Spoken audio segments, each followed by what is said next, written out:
And so we arrived here because the country wanted us to be here, and wanted us to be here in the name of power and individualism. The people that are making the decisions do not know what it's like to not have access. Person that I'm feeding in my community, their reality is, I don't have access to healthy food. The money that you're wanting me to spend on healthy food, I have to pay rent, or I have to pay an Uber to get to some healthy food, because within a one mile walking radius of my home, there is no access. And then the people at their top, they have all the access in the world. That's why I call it food apartheid. I think it's deliberately done. We got a gas station here, and you got a gas station, 2 blocks down. Another dude, like, why we got all these gas stations for? Why we got all these liquor stores? Like, that wouldn't be allowed out in the suburbs. Like, I would never understand why some policymakers, some business leaders, some community leaders even think that that is the way to go, to just put together a box of food and hope that people like something from it and appreciate it. We have to have that sense of urgency around these communities that are struggling, whether it be through a food apartheid or environmental racism.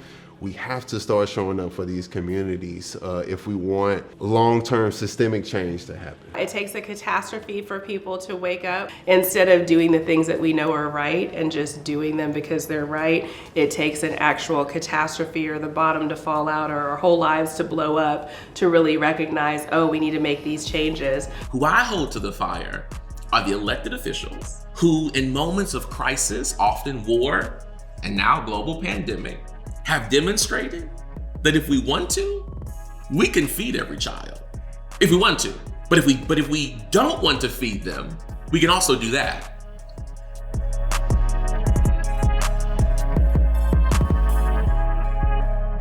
Dr. Robert Harvey. Hi. Hi. How are you? I am well. How are you? I'm good, thank you. Will you introduce yourself to us? Yeah, my name is Rob Harvey. I serve as the president and co-CEO of FoodCorps, which is a national justice organization. It's been around now for 14 years, and born out of the Obama administration by 6 founders who were committed to the intersection of public health, kids, and food. But I come into all of my work as an educator, unapologetically. So I started my career as a teacher in private schools, which we can get into, and then made a turn to work in historically Black colleges before ultimately working in public K-12 school systems, where my last job in Harlem was school superintendent before joining FoodCorps. We're going to unpack all of that. All of it, yeah. Where are you from? Let's start from there. So born and raised in St. Louis, but I tell people born and raised in St. Louis by way of Mississippi. So I have a deep indigenous heritage to central and eastern Mississippi, around Tupelo and Shannon. But I spent my formative years right here in St. Louis until freshman year of high school. And then we made our way to the Northeast in New Jersey. You've been all around, and now you're back here. I am back here as of 2 years ago. And welcome back. Thank you. It's been a good journey. It was a needed respite after being away for almost 20 plus years. Welcome back to St. Louis. Thank you. I'm glad to be back. I think St. Louis is also glad that you're back. I'll take that. I'm glad to be back here with the city. Yeah, and you have a background that really puts you in a position to help us understand the intersection of food and public health. And today's topic is food for all. And what is food for all? Yeah. What does a St. Louis with access to healthy food for all people look like? Yeah, it's a great question. What is it? So food for all for me is a complicated phrase, but a powerful one. It's complicated because it's a phrase that assumes and presumes that there is not already a world with the conditions where there is food for all. But it's a beautiful phrase because it's also a bold, kind of visionary claim that we have a possibility in front of us to create a world that is inclusive of all humans. When I think about food for all, I have to orient to how I think about all of my life, which is through the lens of children. And I think about the 11.8 million children who on a nightly basis have to ask a question around whether or not they'll eat. And then when you compound that by the adults that care for them and the caregivers who love and are experts of those children, the additional 30 plus million who are raising the same question when that child has already gone to bed. So when I think about food for all, I think about what does it look like to have a world where there is no child and therefore no family or caregiver who is going to sleep or waking up in the morning having to ask that question, where is my meal coming from? I compound that by then saying that food for all is a world where we don't have to have a conversation like this about food. Because there are so many topics that if we took seriously what we claim to believe about liberty and justice for all humanity, that we shouldn't have to engage on because we have the resources and we have the policy levers at our disposal to allow that vision to be real. So for me, food for all is a sunsetting of a conversation that we should not have to have, but it's also the casting of a vision of what we can achieve if we take seriously that people deserve the right to eat. And for me, that's the starting point of this conversation. You said it's not a conversation that we should be having. Yeah. Can you share some insight on how we got to this point where we do have to talk about it? Yeah, I mean, we got to this point in the same way that we've arrived at almost every injustice in this country: political will. When you think about the American narrative is one that has been deeply grounded in individualism, right? Our entire country is based on a premise of individuals caring for themselves in order to be able to amass as much of their own needs being met. And if other people happen to be lifted in the process, great, but that's not our starting point. You take that individualism and you then multiply it by what MLK called, right, a militarism, a capitalism, and racism, and you arrive at a world where there is not food for all, where there is not clean water, where there is a lack of housing. And so we got here in large part because we thought about, from the founding of this country, food as a political tool, and a tool that could be weaponized over bodies to yield a thing or to not yield a thing. I often think about my time in Mississippi and walking ancestral land and thinking about the ways that the Black and brown bodies that worked that land were also politicized against eating of that land and had to create a food vision for themselves built on scraps.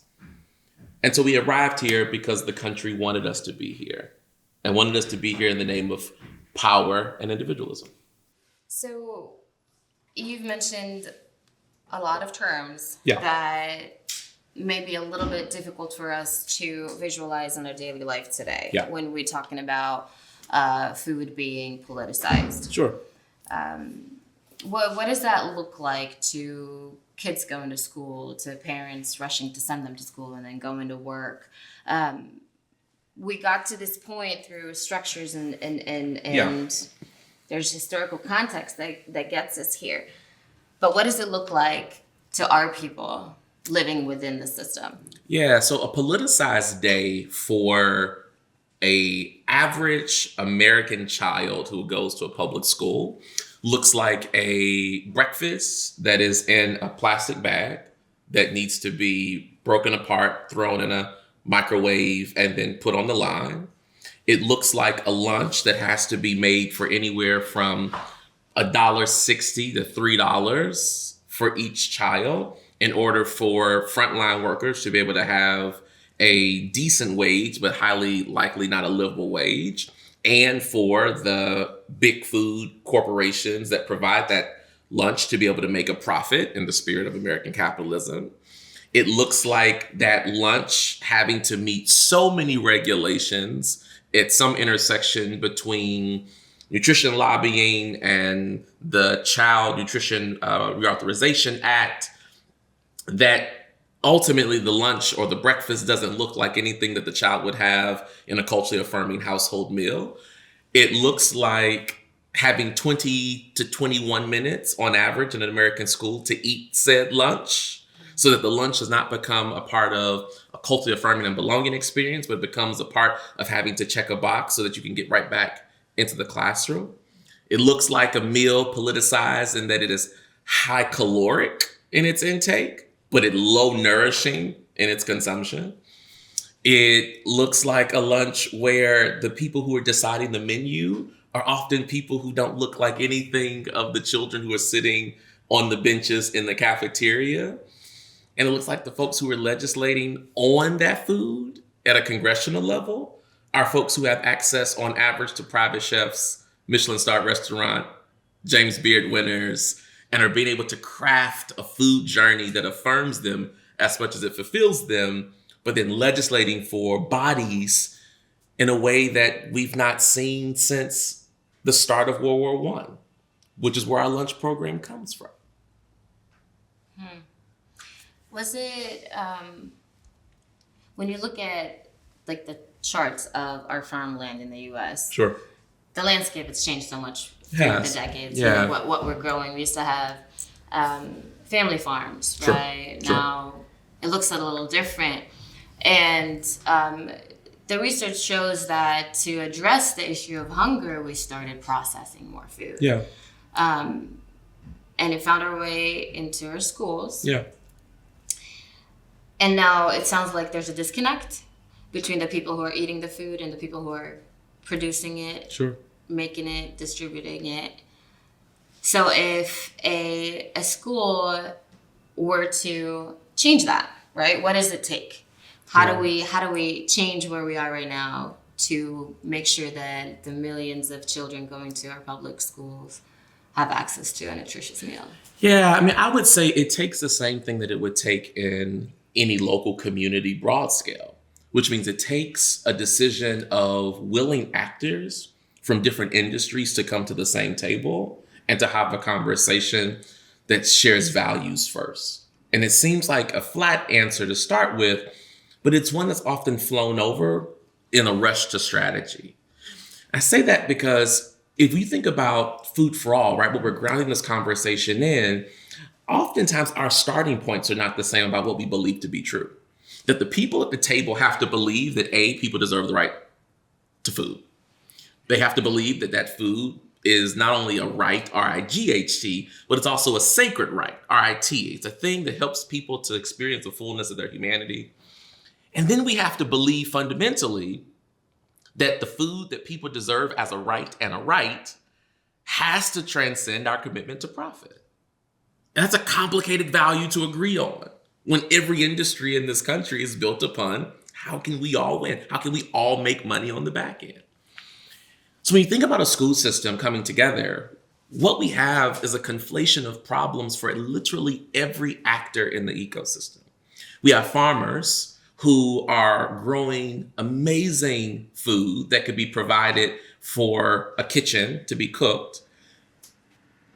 And we don't have technical assistance support for those farmers to secure farm ID, which qualifies them to be able to even start the process of competing for a contract in a district. Because even having something as basic as a farmer ID is a starting point, and so many Black, brown, indigenous women and queer-owned farms don't have one.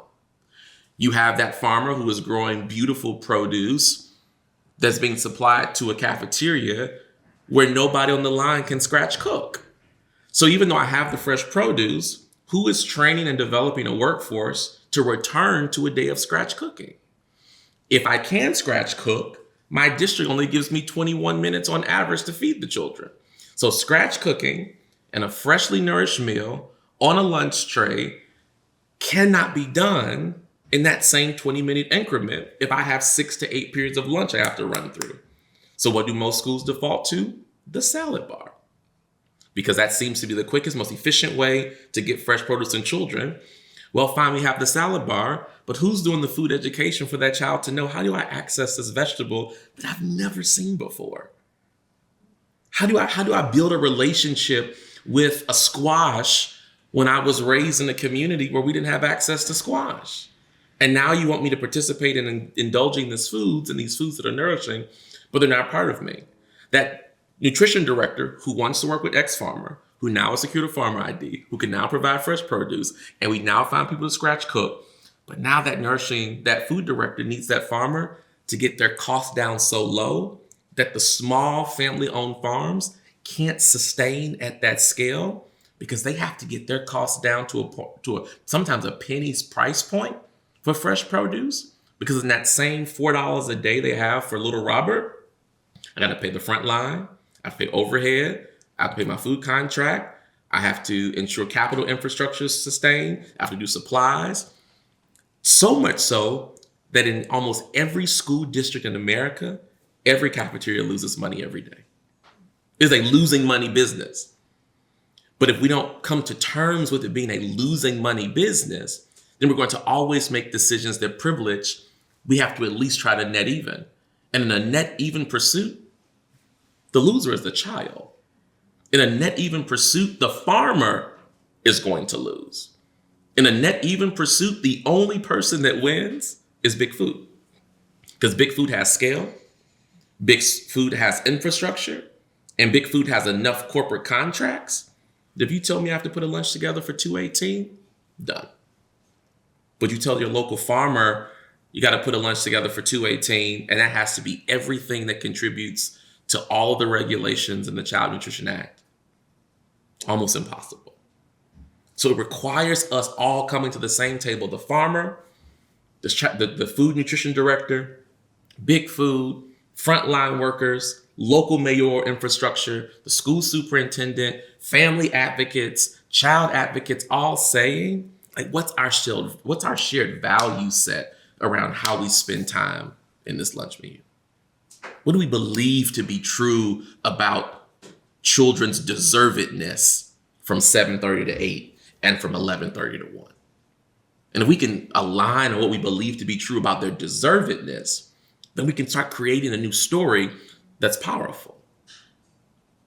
So how do we get schools to become an ecosystem for that?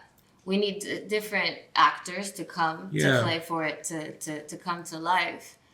How do we start incubating that and activating? Yeah, I will say there are food partners all across the country who are trying to resolve this problem. And there are folks all across the country who are doing amazing work in the school food ecosystem on behalf of children. I would say that there are two places where we know we can start meaningfully if we're talking about strategy. One is in the reimbursement rate that school food providers get to be able to build that ecosystem out in a more meaningful way. FoodCorps recently led legislation in Connecticut where we were able to double and in some districts triple the reimbursement rate for what showed up on that school plate. Imagine being a food service director and you go from having $4 a day to having close to $12 a day to be able to provide for one child, provided that a couple things are true. You source locally, you scratch cook as much as you can in that meal, and you try to make it culturally affirming. That model is happening all across the country. There are models in Detroit and in Springfield where the ecosystem is being reimagined, but it's being reimagined, as it always has been in this country, typically by Black and brown women who have experienced and seen the worst and have made a conscious decision that we can disrupt this, and we will disrupt this in order to demonstrate the possibilities that are in front of us.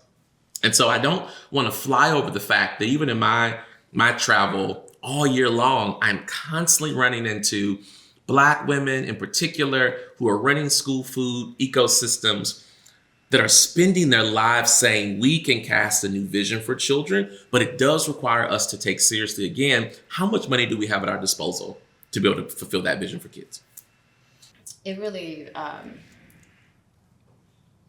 breaks my heart to profit. Yeah.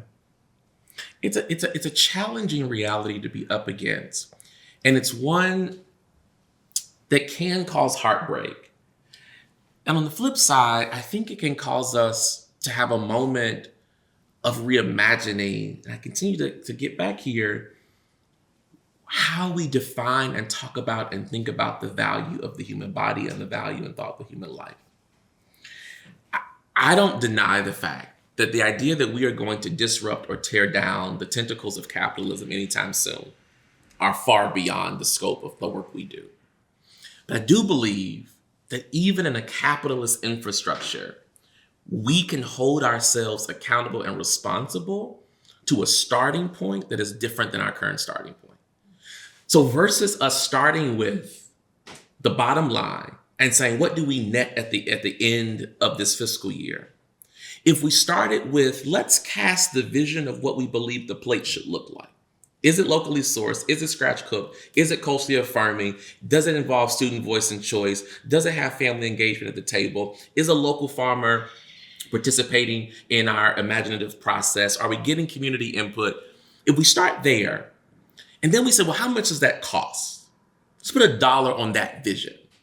Let's back in from what that vision costs to say, now how do people make money off of this? How do we win?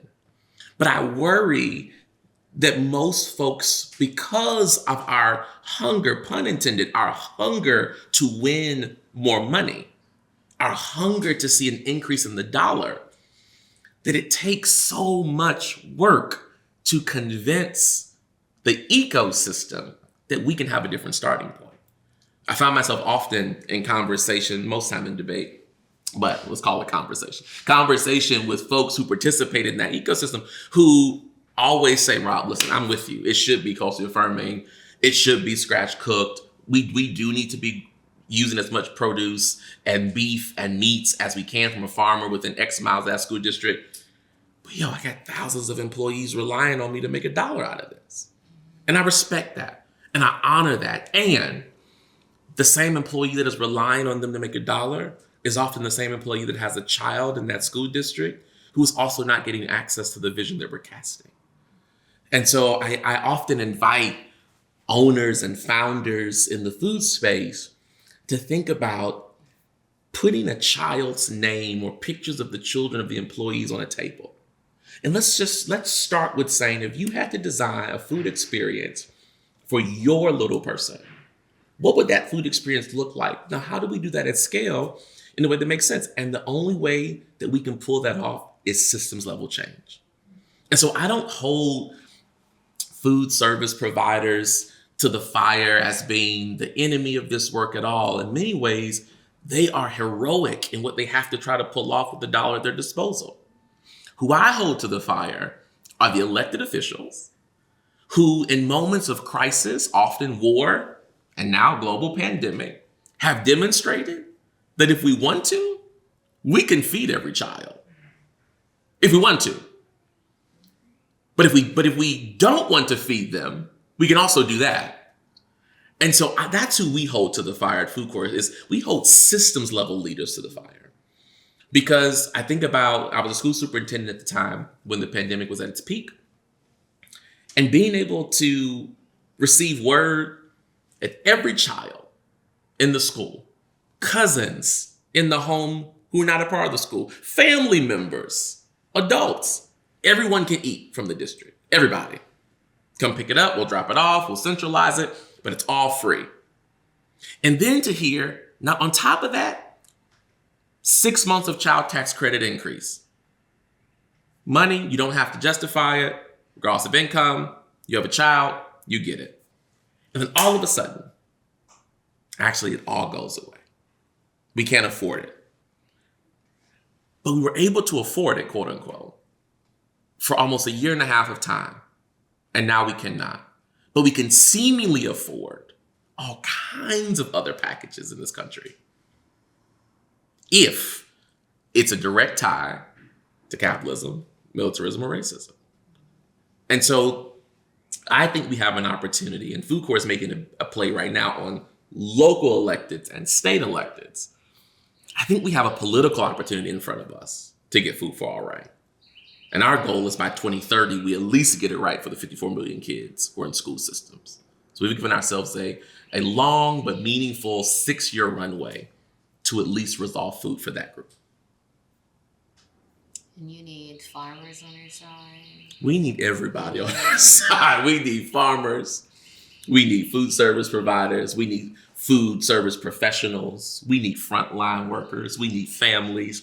We need the kids themselves. I love to tell this story. In New Mexico, FoodCorps was critical to passing universal school meals in New Mexico a few months ago. And we amassed a group of 200 kids, and we put them in the governor's office. And we showed up and told the governor, we have 200 kids who want to talk to you about why they need to eat for free in schools all across the state. It was the one state of the 8 that have universal school meals that passed unanimously on both sides of the aisle. Literally every Republican in New Mexico and every Democrat and the handful of independents that exist all voted affirmatively for universal school meals when everybody came to the table for the same vision. That worked. It worked. It worked then. So could it be replicable? Maybe. I tend to believe so. And I'm not naive, though, that if you map where universal school meals has happened in this country so far, they've happened in what they call the progressive core. Going back to the disconnect, you mentioned it very early on, Yeah. the people who are passing the policy and the Yeah. people who are eating the food. Yeah. There's a disconnect. In that case study, children coming in the room in one place, sharing their story to the Yeah. people who are making the decisions, that worked. Yeah. That storytelling. Yeah. It worked. It worked in New Mexico for a handful of reasons, one of which I think is prime. It worked because people, namely Governor Grisham, trusted the voice of children. She believed fundamentally that children not only have a voice, but children have a point of view. Where I believe we are going to run into barriers in replicability are in states and in cities where there is not a shared perspective that kids have a point of view. The kids actually know what they want in the world, and we can trust them to be the experts of their own lives. So I think about some work we do in Georgia, and we are activating really amazing farmer-led work in some of the outskirt towns of Georgia, like Milledgeville or Jackson County, and of course in Atlanta as a kind of progressive core. But fundamentally, Georgia as a state has made it clear that children don't have a point of view, or women for that matter. And so when you have a state elected body that does not believe the people who are often the most oppressed in a government's infrastructure are voiceless, then convincing those folks to listen to children and the parents and caregivers who love them and are the experts of their development, trusting them to believe that they deserve food for all becomes hard. However, I tend to be very James Baldwin in my perspective of like gritty hope. So I live with a gritty hope that even in Georgia, have mercy, and in the deep South core, we can pull this off. But it is going to require an ecosystem of people who come together. And it's going to require, I'm actually making my belief and investment that I think it's going to require Black women to pull it off. I think Black women have demonstrated since 2016, if you understand that anchor, that they are single-handedly the greatest voting and advocacy bloc for any injustice.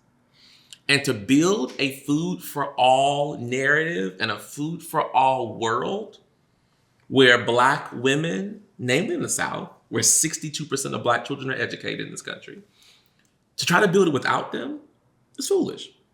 And so FoodCorps is intentionally making a decision that in our next 6-year strategy, we're making a big multi-million-dollar bet on Black mamas. That we think we can pull this off in the South if Black mamas are power built as the block that we need to cast a food vision. In the West, we'll make that bet on indigenous mamas. In the Northeast, they've already figured it out.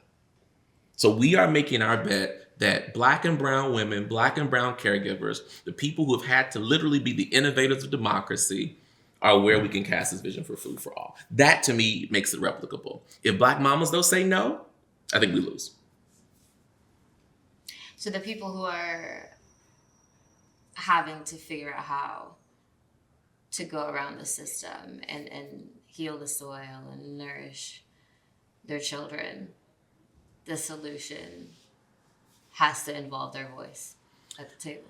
It does, and it has to involve their voice because it goes to where we started. If you think about land and indigeneity in this country, the people who were the innovators of land on American soil were indigenous folks and Black folks. White folks didn't know what to do with land in America. which is why we literally had to bring millions of Black bodies over. We had to displace millions of indigenous bodies just so that we could figure out, like, how do you build and do something with this soil and this dirt to make it an infrastructure? And it was indigenous and Black mamas that figured it out. So what I told my team was, hell, let's just use the model that worked for oppression, but use it and reverse it. The same folks who got displaced because of their genius, what if we recentered their genius 400 years later and says, now let's co-create the solution together? I want to name that we are not putting the onus of solving this problem, this injustice on Black women and indigenous women and Latinx women in an extractive way. Give us your knowledge and we'll go figure it out. It is, you are the knowledge bearer. You are also the power holder. You are also the voter. You also have access to income at increasingly higher levels. So don't teach us so that we might go do. Let us resource you for you to go do what is already core practice to who you are fundamentally. And so our bet is not FoodCorps being the lead in this work, but our bet is that if we put millions of dollars in the hands of Black and brown folks, namely Black and brown women who have an understanding of food injustice, what could we do together that would be transformative for the children that they care and love about? And then we take that one step further and say, what if we put millions of dollars in the hands of those folks?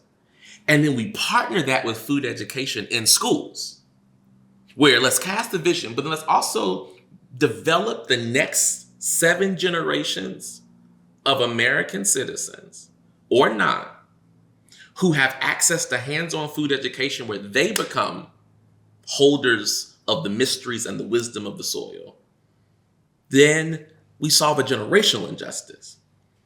And so what I love seeing the Black mom who's advocating at her school board for a menu that looks like something that child eats at home. Me going into a second grade class and watching a 45-minute lesson on how do you propagate the soil and get ready for seed time. And then going into the cafeteria at lunchtime and seeing that what those children have been growing all year is now on the line, and they're able to access it with joy because they were part of growing it. We all need to eat multiple times a day. Mm-hmm. Yet the question of hunger and children not having access to the nutritious food they need is still a problem. Yeah. And you've mentioned that the profit being the driver of delivering said food to said children is getting in the way. What's the consequence? Because how is it that we're still living in a day where we survived a pandemic, we fed people, everybody, and now we're back to the point where our children are going to school hungry? Yeah. What's the consequence if they stay within that same pattern of packaged, processed, and not, high calorie, low nutrient? What's the consequence of that? Yeah, I think there are a few consequences that we're up against, and then I want to arc to also like the hopefulness at the end of that. Where I'll start is I think the number one consequence is we continue to develop a citizenry whose lives are not being lived at the highest peak possible of enjoyment and joy. And that seems like, it seems like such a simple answer, and yet so much of what we endure in our bodies is a direct result of the food we eat or don't eat, the food we have access to or don't have access to. I often spend time with physicians and mental health practitioners who talk about the role of food as an antidepressant. And what's so interesting is that we talk a lot about America from a lens of obesity and from a lens of chronic disease, but we often don't talk about the fact that America is also just the saddest nation, oftentimes. Just fundamentally sad people. And in large part, you can tie so much of our mental health state to our food access, to what we put in our body as a way to enjoy and to experience the fullness of the lived condition. And so what's at risk is a group of children who believe that food is something that you eat to survive, but food is not something that you consume and enjoy as a way to live a thrilling life. What's also at risk is so much of the chronic disease that takes out Black and brown and indigenous communities is diet related. We know that. The research has proven that for countless years. Now, all of a sudden, folks are intrigued by food as medicine as a thing, which is an indigenous concept as old as time. And so what's at risk is a group of young people who get the generational burden of chronic disease that could be interrupted by their diet. But we also get a nation of young people and a nation of children who struggle to access their agency and their autonomy in the classroom. I think about when I was a SUP, I also taught an AP politics course when I was superintendent. And I loved teaching as a way to keep me connected to like the decisions we were making at the district level.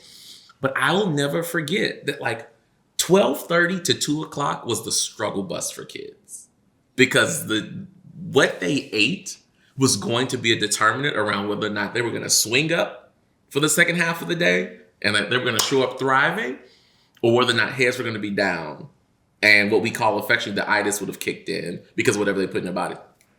And inevitably, I had a 115 AP politics class, and the itis was always real. Kids were heads down because they had likely consumed high amounts of sugar between 7 to 12 and the crash had kicked in, or they had consumed really high carb diets and they were just heavy and weighed down. And so we also always are at risk of a group of young people who just can't internalize the content that they need to make decisions about their lives in the future. I think the hopefulness, though, at the end of those things that are at risk is that we know what's at risk. And for me, that is a point of hope, because so much of what prevents us from being able to make beautiful, visionary, just change in the world is a lack of knowing what we're solving for. But we have so much knowledge at our disposal these days that there was something really hopeful about saying, if we know that at risk right now are this chronic related disease, academic internalization, agency and voice and selection, joy and thriving, then let's begin to start from that base of what we know is at risk and think about, who do we need at this table together to help build this world forward? It's why, though FoodCorps' mission is deeply about food in schools, I am always in conversation with everyone who cares about justice. The activists, public health folks, elected officials, mamas, teachers, physicians, nurses, food providers, fast food franchisees, because all of us have a role to play in casting this vision together. But all of us need the same knowledge as a starting point. And so I'm good for calling together a group of people who seemingly have nothing in common just to do knowledge sharing and knowledge building together. Because if I can bring the fast food franchisee or the sports owner to the same table and we're both talking about food, then all of us can think about what is our right entry point to co-creating this vision. And I'm both proud and happy and excited to say that there are actors and players in fields that have nothing to do with food who are interested in getting this food for all world created. And so I'm excited that what's in front of us is shared knowledge, shared vision and value, and therefore diverse investment and diverse point of view that creates and crafts this vision. That gives me joy. So not individually, but collectively. Yeah, absolutely. I think oftentimes about the way that we've seen any big change happen in this country. And any big change in this country has happened through groups of people who, again, seemingly don't fit together, but they just make it work.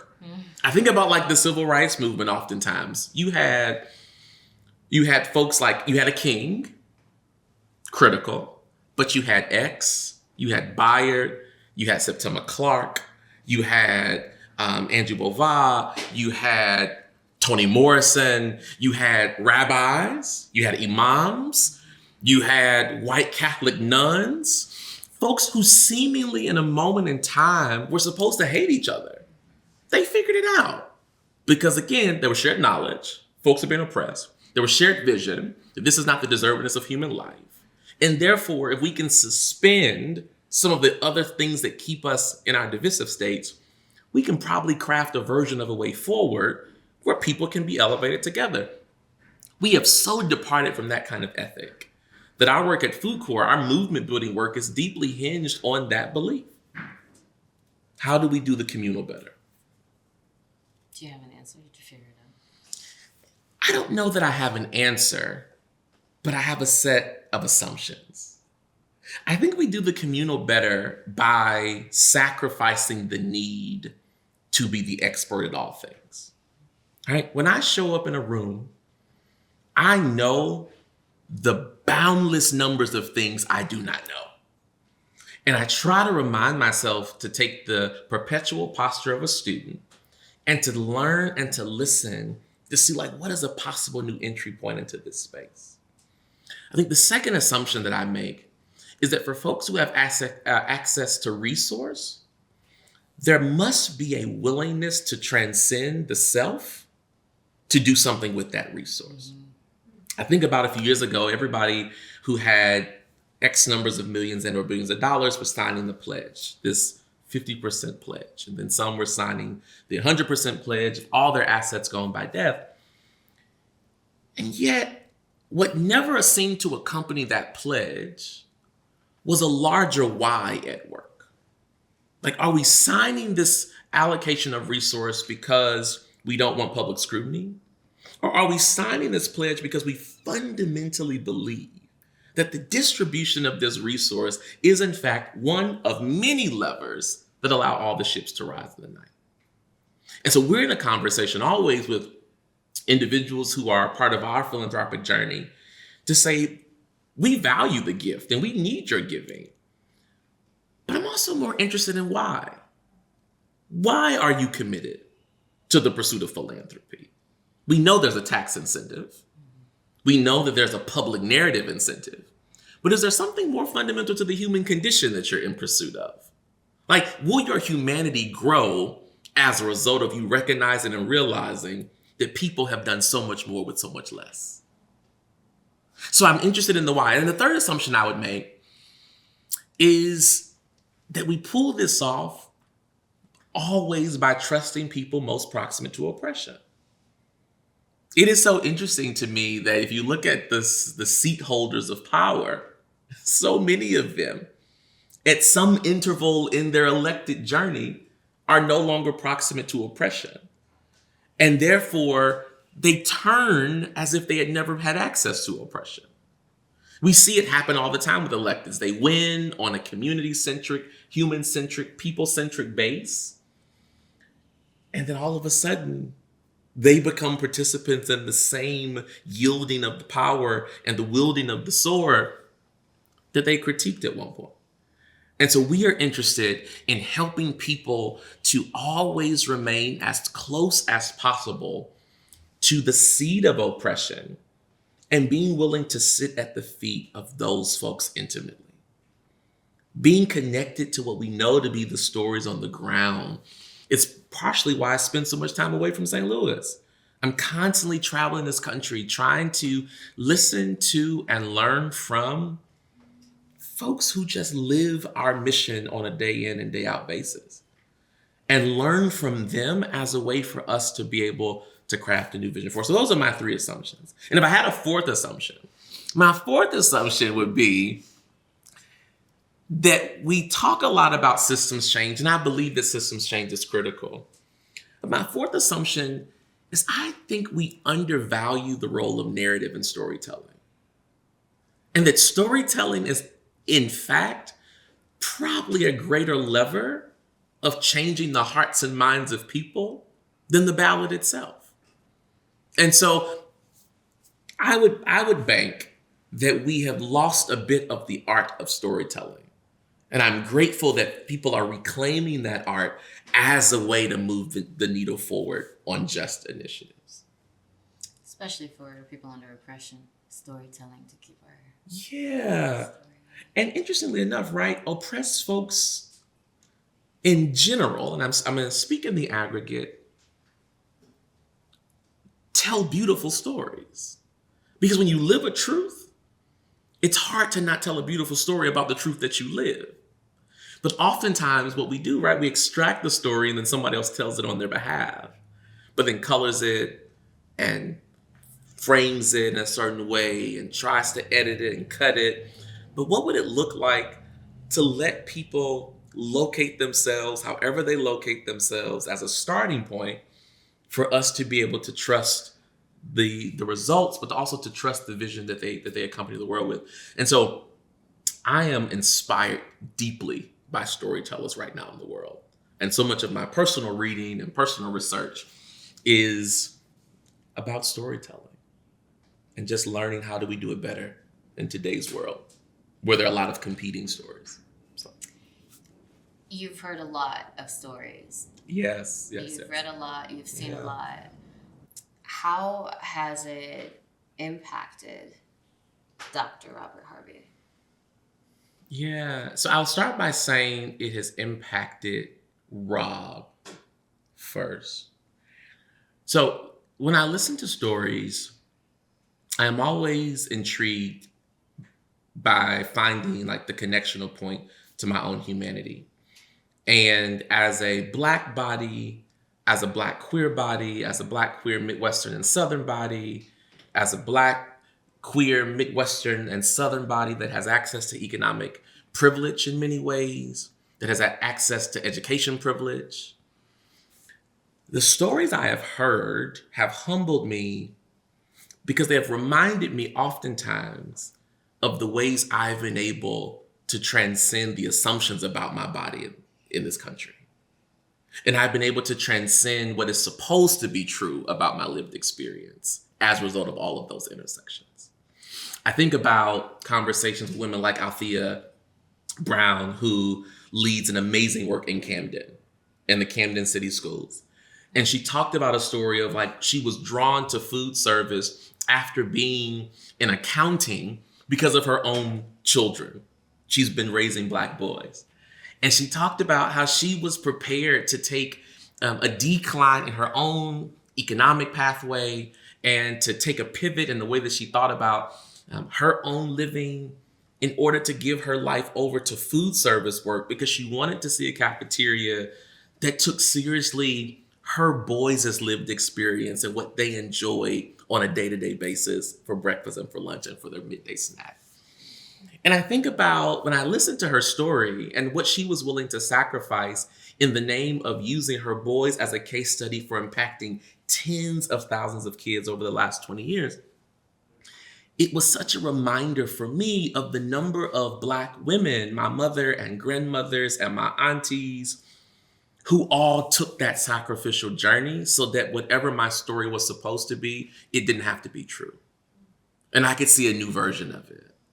And so that's what stories do for me. They relocate me in moments where I have to be reminded of the significance of the call that I've been given as a result of the sacrifice that oftentimes Black women gave for me.